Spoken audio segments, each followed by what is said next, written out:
Hello everybody and welcome to my channel. So in today's video, I'm going to explain all of the built-in Fruity Formula Controller functions, what they do, how you can use them, and so on. So you can find the list in the manual, and I want this video to be a resource where you can look up a specific function and find a little bit more detailed explanation of it than this manual right here, which mostly consists of one-word descriptions of things. And each of these functions are going to be their own timestamp, so it's easy to find what you're looking for. But yeah, let's get into the video. Before we begin, I'll go over a few key concepts about the formula controller that you need to know for all the other stuff to make sense, and to make this video a bit more beginner friendly. The formula controller has three input parameters or variables. A variable is a number whose value can be changed, and the result or output of a formula will be different depending on what the current value of the variable is. You can connect things like knobs from the patcher surface into the input parameters of the formula controller to turn them into variables to do math with. Functions are operations that you can do to a variable. Here is an example of a function. Depending on what number you plug into the function, it'll spit out a different output value. The output value can then be connected to something, say the volume slider of a synthesizer. The output from the formula controller can only be a value that's between 0 or 1. This means that you can't output a negative number from the formula controller, nor any whole number that's larger than 1. If you try to output a negative number, the output will be stuck at 0. If you try to output anything larger than 1, the output will be stuck at 1. To combat this, we can scale and maneuver the numbers in ways that imitate these missing values. For example, negative numbers could be represented as anything below 0.5, as if we're pretending that 0.5 is now 0. Also, if we want to do arithmetic, like addition and subtraction, we can scale the numbers and move them further right of the decimal point to sort of create room for more numbers. For example, if I want to calculate what 2 plus 2 is, which in and on itself wouldn't output the correct number, I could put it in parentheses and multiply by 0.1 to transform them into decimal values that are in between 0 and 1. Now the output will be 0.4, which is the correct answer if you ignore the decimal point and anything that's left of it.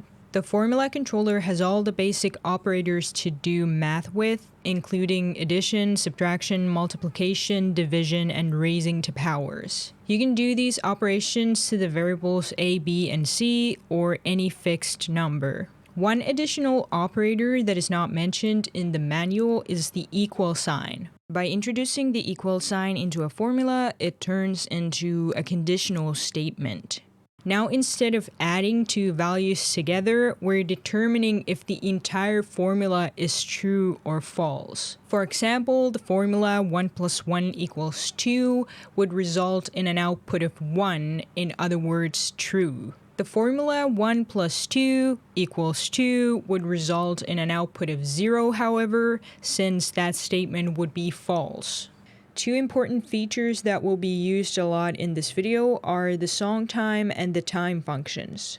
With the SongTime function, you can get the song position in quarters. With the time function, you can get the system time, in other words, the current time of your computer. All that you need to know for now is that these functions are important in creating an output with movement, say a sine LFO. Without them, the output would always be a static value, changing only if you changed the parameters manually.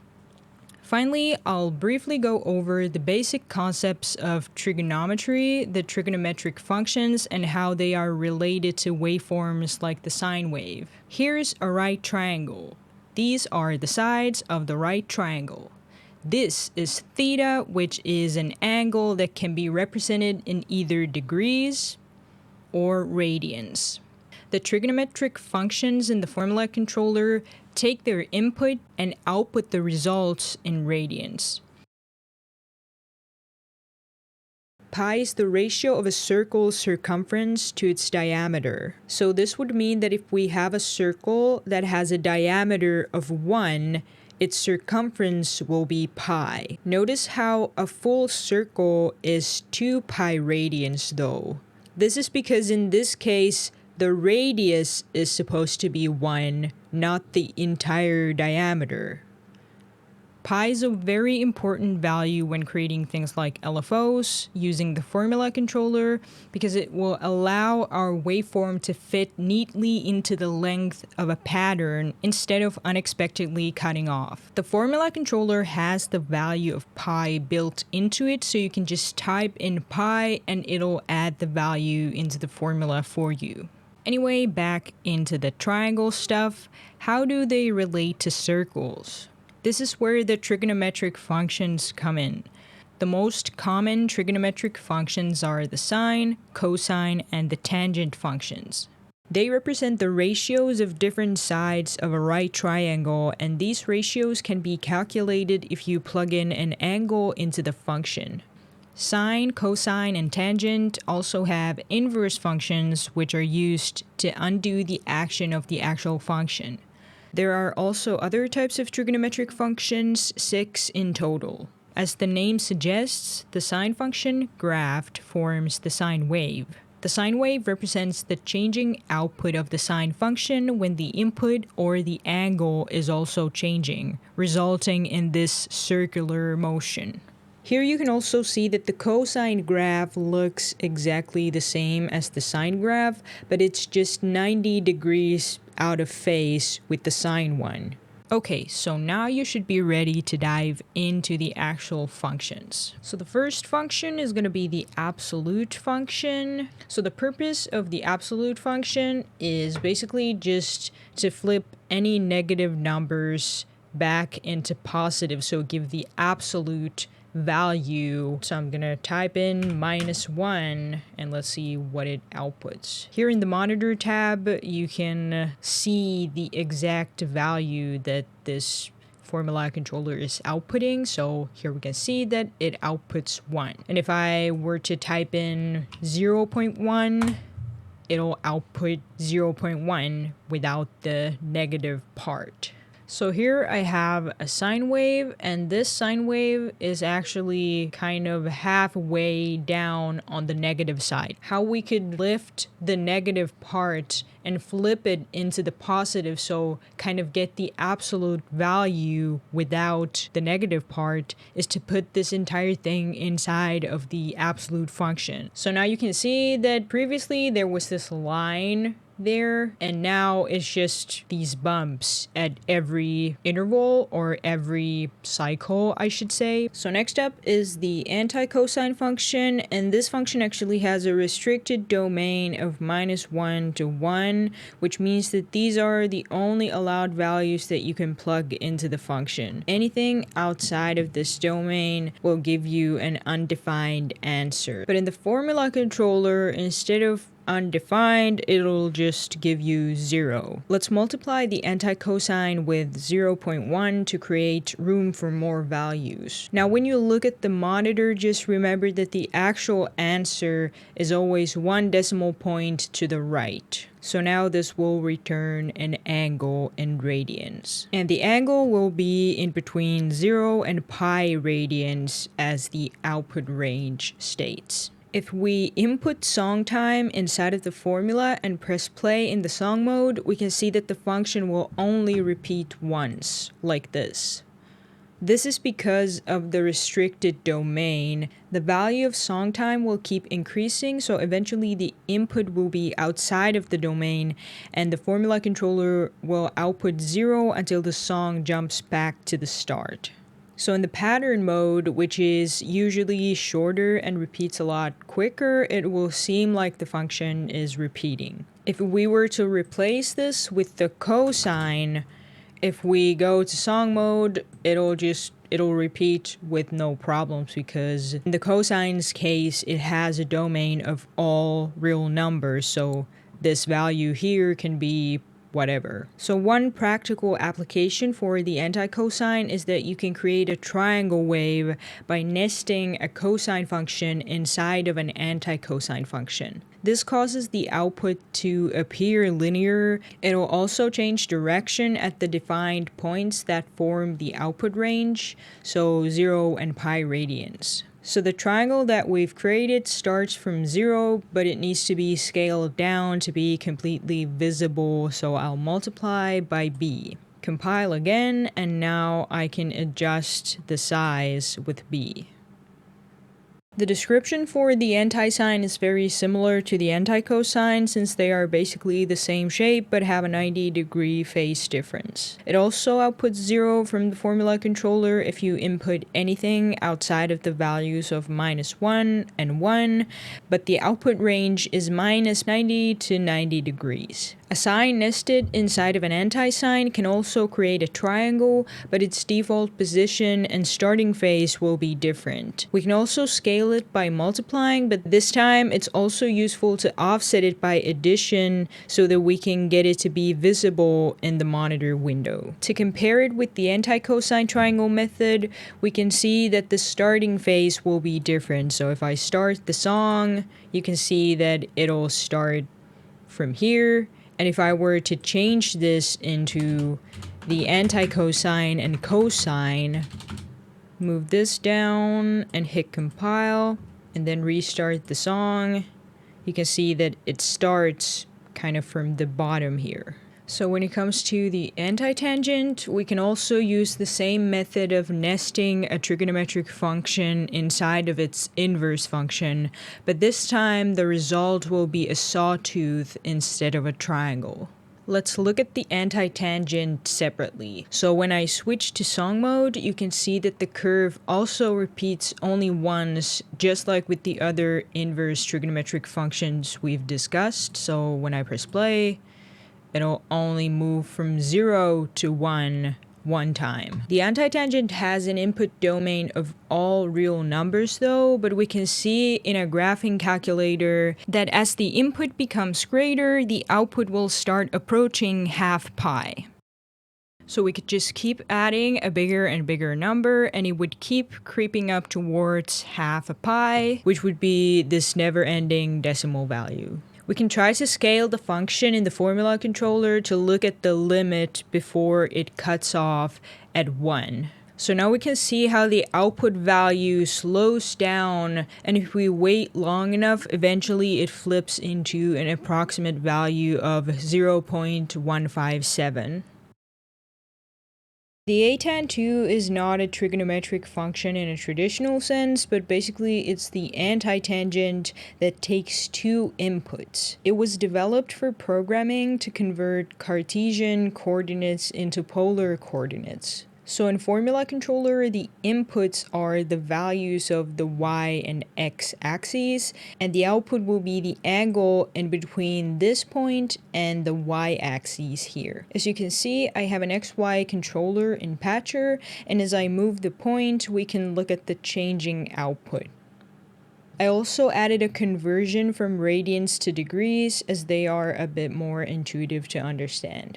So when this point is at the top left corner, the angle will be 45 degrees, because as you can see, the y-axis and this point will form this kind of a line in the diagonal, which means that it's 45 degrees.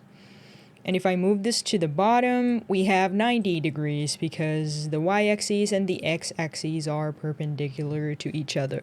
And if I move the point at the top, you can just gradually see the angle changing and approaching 45 degrees.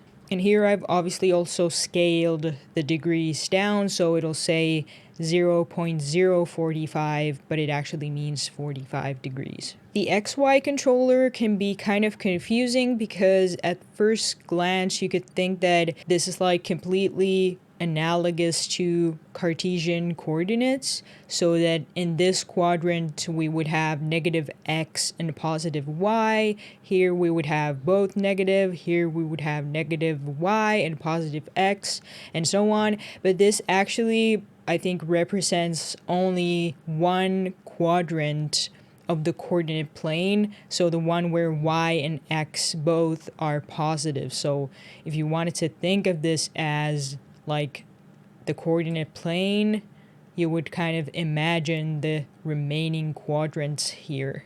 So in the original definition of the a-tan2 function, it'll return the angle between the point and the x-axis. So if you wanted to change this to be that way, you would only just have to flip a and b in this formula. So switch it to be yx instead of xy.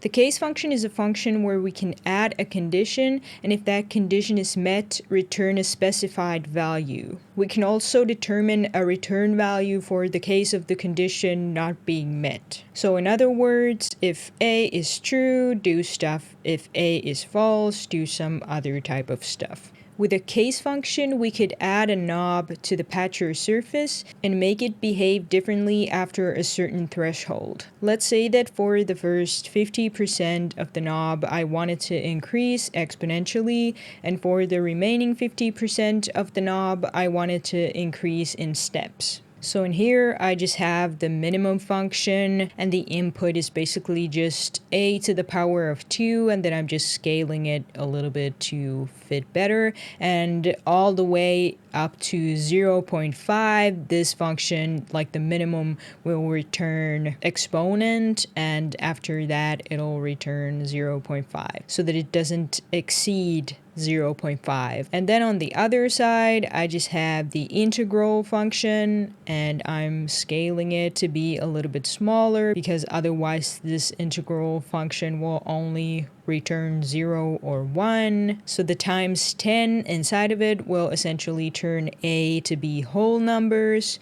and then I'm just kind of scaling it back down here. So now if we look at our knob, when I start increasing it, it'll increase exponentially, and then at the 50%, you can see that it'll start increasing in these steps, essentially. With the cosine function, we can create a sine wave with the starting phase at the top of the waveform. Again, we need to remember to scale and offset the waveform to make it visible in the formula controller output. The input range of cosine is all real numbers, so when the input is song time, the function keeps repeating for the entire duration of the song. In pattern mode, if you find that your waveform is not fitting the pattern, remember to use multiplies of pi as your input. The cosecant function we didn't go over in the briefing section, so here's what it looks like when animated. It's 90 degrees behind in phase to the secant function in the same way as the sine has a 90-degree phase difference with the cosine. Its input domain is all real numbers except the ones where sine is equal to 0. This is because when sine is 0, the cosecant is supposed to be infinity, which will show up as undefined. The output range is a little bit different than the trig function so far because it's kind of described as what the output is not, and that is anything in between -1 and 1. So you can even see it in the shape that it has these squiggles, and when it gets to the -1 or 1, it just nopes out right back where it came from. This is just because by definition, the cosecant is always 1 at minimum to the positive direction and -1 at maximum to the negative direction, as you can see when you look at the red line. So this is what it looks like in the formula controller without any scaling. So it looks like a square wave. Technically it's not, but within this restricted area of the formula controller, in practice you can use it as a square. So let's try to scale and shift it so we could find that nope zone of the function. So right here where the instantaneous flip from 1 to 0 or 0 to 1 happens is the nope zone. But in the formula controller, you can't have the curve suddenly cut off so it shows up like that. If I scale this function down even further, you can see that the parts that cut off at 0 and 1 stay that way for quite a while, but eventually start to be visible within the window like that. but it's in this kind of weird, inconsistent way where it suddenly changes direction and looks kind of weird overall. So those points are supposed to be the ones where the cosecant approaches infinity or sine approaches 0 as the definition stated. The cotangent is another type of a trigonometric function that doesn't appear to be a continuous line as it cycles forward, but in the formula controller there's just an instantaneous flip from 0 to 1. It's 90 degrees behind the face of the tangent function. This is what it looks like in the formula controller, and if we scale it down, it tries to approach infinity, but at a specific point starts looking really weird again. So now you can see that it'll kind of sometimes reach 1, but then like every cycle is a different height. So this is also a function that has an input domain of all real numbers except the ones where sine is 0, which is the part where the output approaches infinity. Here is a little function where I've nested a sine inside of a cotangent and then also raising the entire cotangent function to the power of minus c. And what comes out is this kind of a pencil looking thing. So when I turn C up, the pencil becomes sharper, and when I turn C down, it becomes more blunt, I guess. The exponential function is related to a mathematical constant called the Euler's number, which can be used to calculate things like compound interest. So what the exponential function does is raise e to the power of the argument or input. When the input is positive, the output will actually always be outside of the formula controller's range, but we can scale it by multiplying it by 0.1. When the input is 1, the exponential function will actually give us an approximate value of e. We can also input negative values, and the smaller the number, the output will be approaching 0.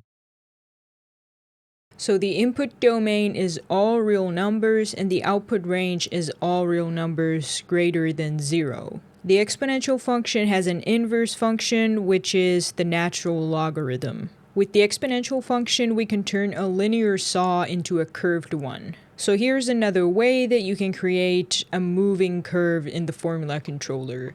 Just feed an LFO from a peak controller into one of the parameters, and now you can change its shape using a formula. So this is the original, and here we can see that now it's not linear anymore, but it has this curve. And you could also achieve the same kind of effect by using this operator, so raising a to the power of something. And the higher this number is, the steeper the curve will be. The fractional part function returns the excess beyond a number's integer part, so if I input say 2.5 into the function, it will return 0.5.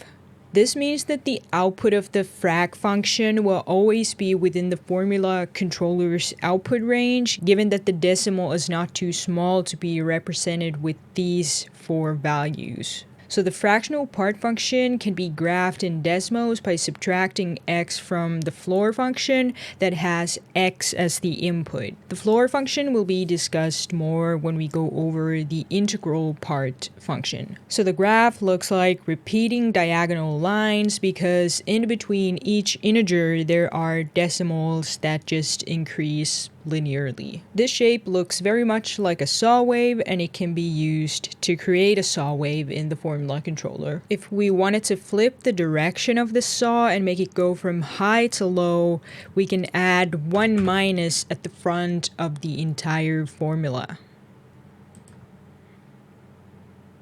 The if equal function will output 1 if the first argument or input is equal to the second one. To my understanding, this function works exactly the same as just typing in your arguments and putting the equal sign in between, but you need to remember to use parentheses in some cases to make sure that the order of operations will be correct. So the if equal function might just be a cleaner way to write something like this. The difference between all the if functions and the case function is that you can't actually determine a specific return value, so it's always either 0 or 1 depending on the inputs. With the if equal function, we can make a simple effect selector and patcher. I've added a reverb, delay, and stereo plugins here, and I want to be able to switch between these plugins using this knob. I'll set up my knob in a way that it can only have 3 possible values,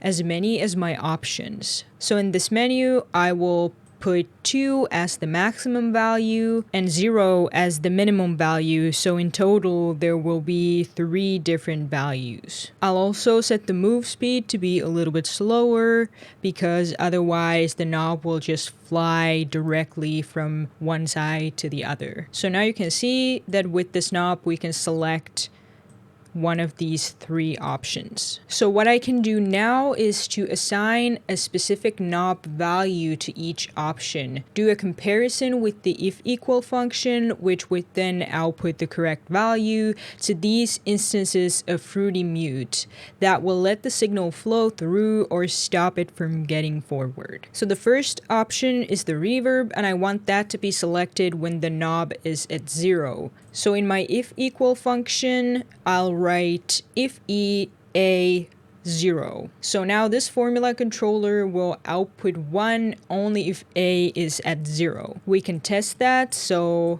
you can see that when A is at the option 1 mark, it outputs 1, and if it's anything else, it'll output 0. In the next option, I can just copy this entire thing and change this value to be 0.5, so that this delay will be enabled whenever the knob is at 50%. And finally, we do the exact same thing, but we replace 1 over here. So now the last option will be enabled at option 3 or 100%.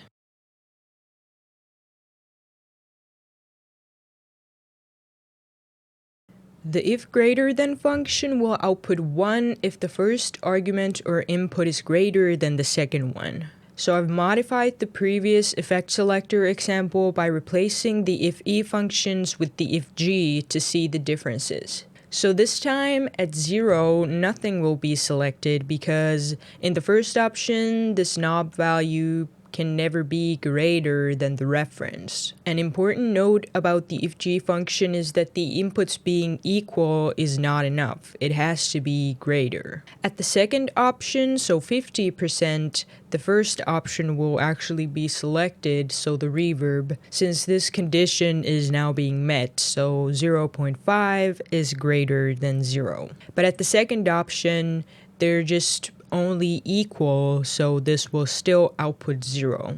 At the 100% mark, both the first and the second option will be selected because both of their conditions are being met. So 1 is greater than 0 and 1 is greater than 0.5. But this third option can actually never be selected because nothing coming from a knob can ever be greater than 1. The if greater than or equal to function returns 1 if the first argument or input is equal to or greater than the second one. So I've modified this example again, and this time at 0 we will have this first option selected, so the reverb, and then at option 2 we'll have both the first and the second option selected. And at the third option, we have all 3 options selected at the same time.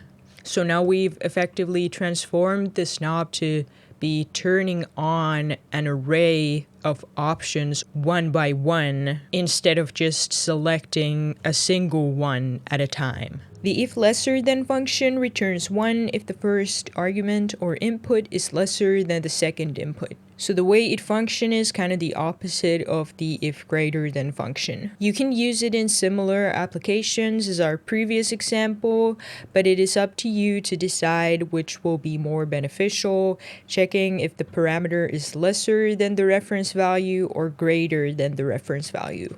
The if lesser than or equal to function returns 1 if the first argument or input is lesser than or equal to the second one. So it's the opposite of the IfGE function. And again, it's up to you to decide which version of these if functions fits best to your specific application. The integral part function is the opposite of the fractional part function in a sense, because it returns a value's integer part without the decimals. We can use the integral function to create a quantization effect on a waveform. In this example, I've put a sine function inside of the integral part function. I'm multiplying the sine by 4 to create more steps, in other words, a wider range of values where the integral part function can flip to the next integer. Then outside of the function, we can scale the whole thing back down to make it visible. Without the scaling, the integral function would only ever return 0 or 1. We can also create a pulse wave with an adjustable pulse width using basically the same function. The only difference is that we won't scale it down, so it'll only show a very small snippet of the waveform. So this way it'll appear like the output only switches between two states, 1 and 0. When the C parameter increases, it actually makes the entire waveform bigger and also raises the amount of steps. So B is supposed to flip the waveform. 0 is when the low state gets longer, 1 is when the high state gets longer. So as you can see, by flipping B, we can flip the high and low state. This works because, as you may remember from earlier, 1 minus at the start of a function will flip it upside down. Now if B is 0, it'll be 0 minus the rest of the function. If I scale the waveform back down and lift it up a little, we can see what the waveform is actually shaped like. So it's essentially the same quantized sine as the first example. The inter function might be one of the less intuitive ones to understand, so I'll jump right into an example. So I have this patch with 3 sliders, A, B, and C. And when I move A into the area that is left in between C and B, this function will output 1. So as you can see, whenever I'm inside of this range, A outputs 1. And of course, I can change this range to be something else. So now it's all the way over here. And right as it goes over this line, the output will flip back to 0 again. So in this configuration, C is the upper limit and B is the lower limit. But this is what it means that the inter function will swap B and C whenever B is larger than C. So whenever I move B past C, B becomes the new upper limit and C is now the lower limit. So using the inter function in this kind of a setup, it doesn't matter which way you set B or C, it'll always be like this will always output 1 when A is in between this area. The Internoswap function works in a similar way as the inter function, but this time C has to be the upper limit. If you try to make C the lower limit, the function will always just return 0, so it won't swap the function of B and C. So you can see that now when B is larger than C, this function will just always output 0 no matter what I do with A. But then when I change them to be the correct way so that C is the upper limit or it's larger than B, now this function works essentially the same way as the inter function. Logarithm to the base e is the inverse function of the exponential function. So when we plug in a number into the function, we can get back the exponent that was plugged into the exponential function.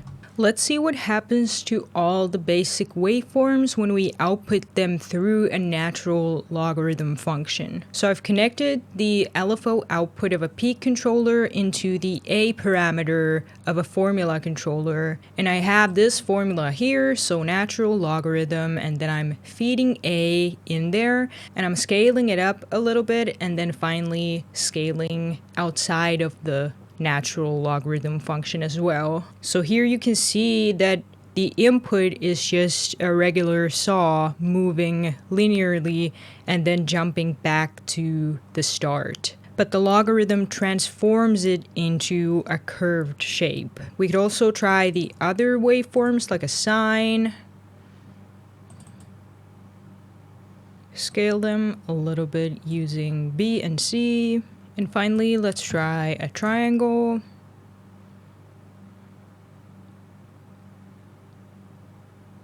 But if I try to input a square, what's going to happen is essentially pretty much nothing. So this is basically just because A is only switching in between two values.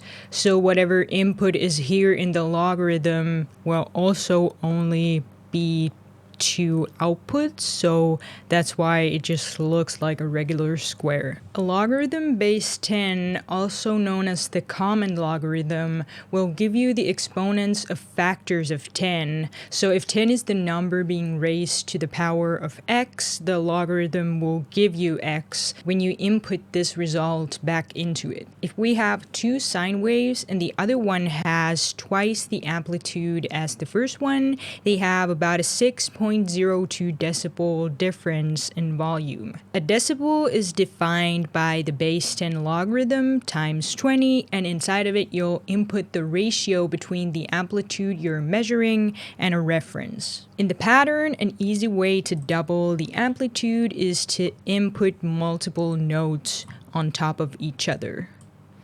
So I have one note for reference, then I have two notes, and then I have four notes. I also have a decibel meter here, so let's measure the decibel value of a single note. So we get around 23 decibels. And now what I want to do is to calculate what the decibel value will be for the stacked notes.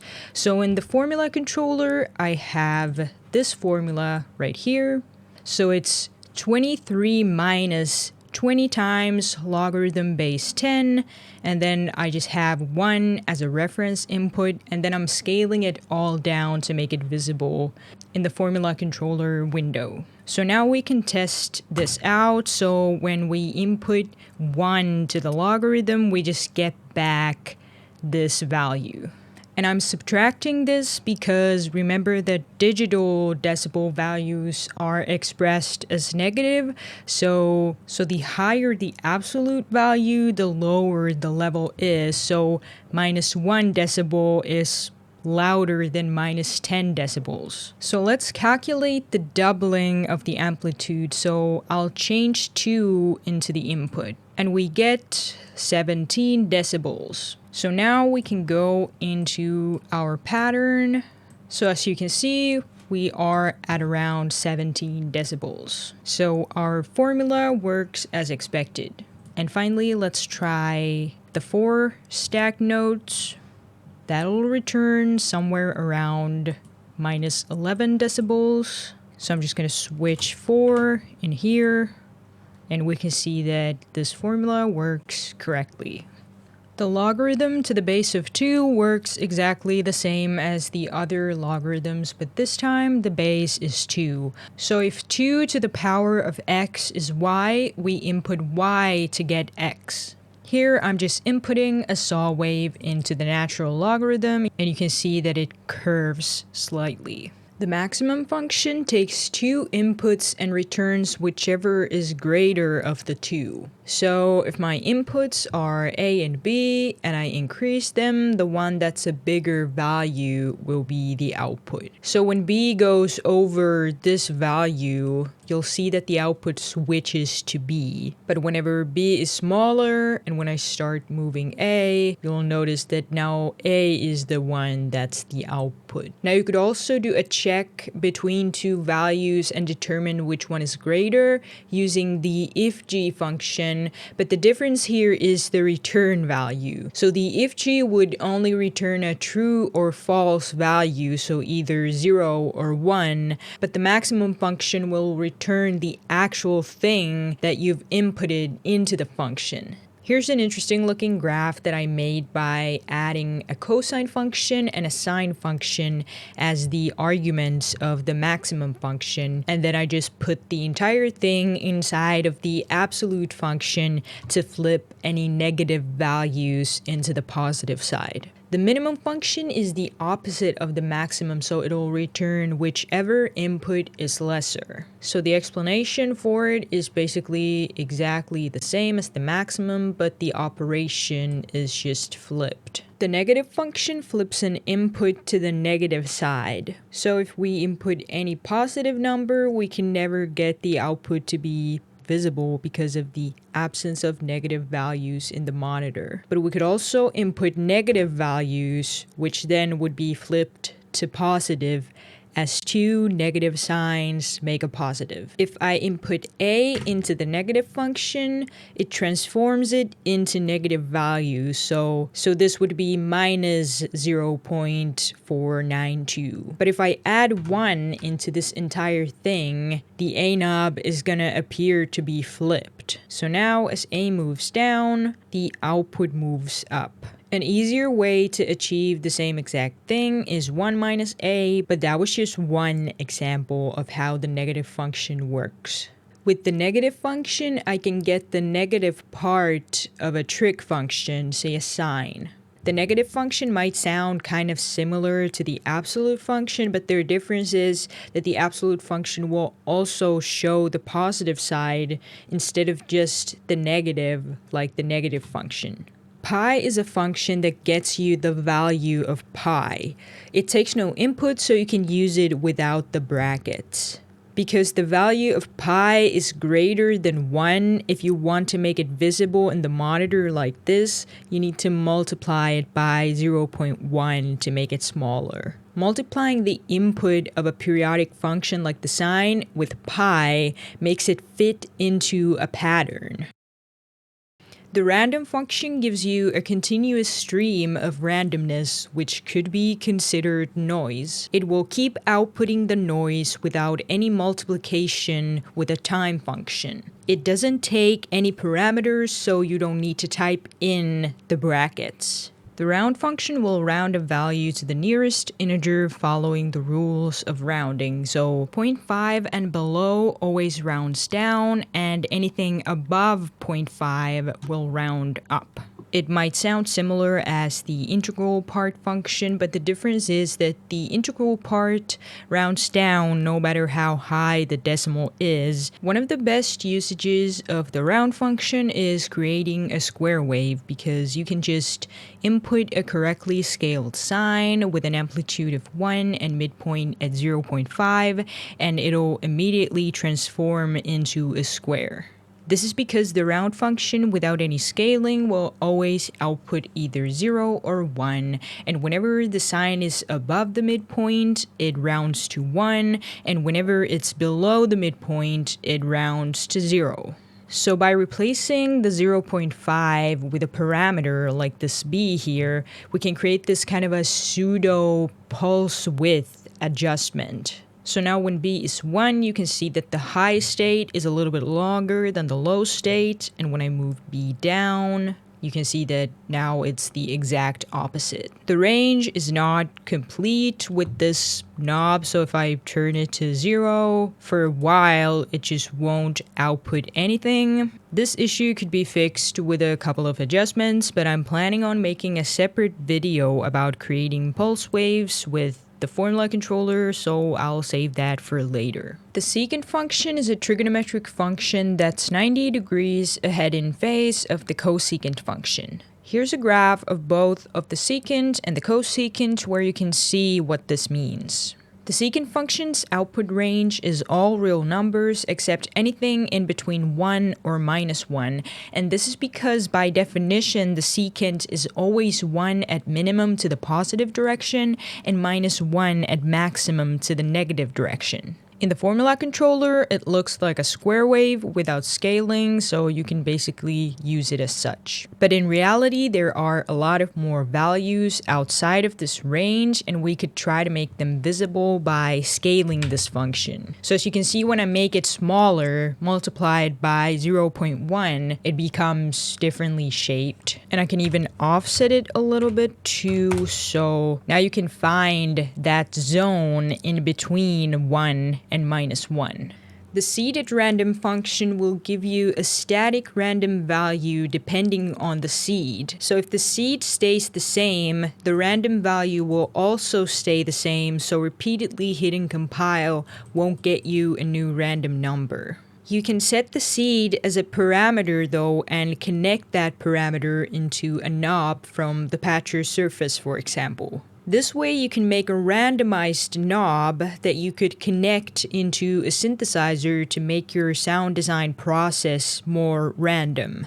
If you want to create a random value that changes against time but isn't as sporadic as the random function, you can put an integral part function inside of the SeededRand, and as the input of this function you're going to add SongTime times A times 10. So now A is the knob that adjusts the speed of the random values coming out. And this 10 here is just to adjust the range, so if I didn't have this here, I couldn't get these random values to come out this fast. So this is essentially increasing the range where this integral function can flip into the next integer. So the smaller this number, there's going to be less integers for this value to change into.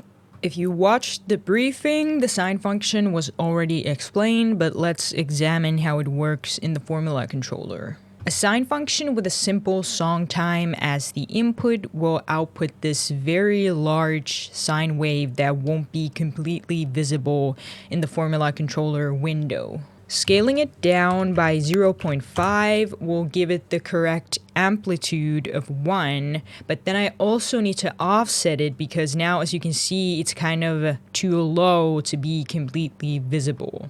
So now when I offset the sine by 0.5, it becomes the new midpoint. So now we can also see what was previously the negative side of this sine wave. The square root function is essentially just the arithmetic operation of taking the square root, but in a function format. So if I input 16, the output will be 4 or 0.4 in this case because I've had to scale it down to make it visible. But just remember that a negative number inside of the square root function will output undefined, or in the formula controller's case, 0. The sum function is just the arithmetic operation of addition but in a function form. It can look cleaner in some cases, but as far as I can tell, it seems to work identically as just regular addition. So here I have 0.1 and 0.2 inside of the sum function, and it outputs 0.3, but I could also change this to just be regular addition,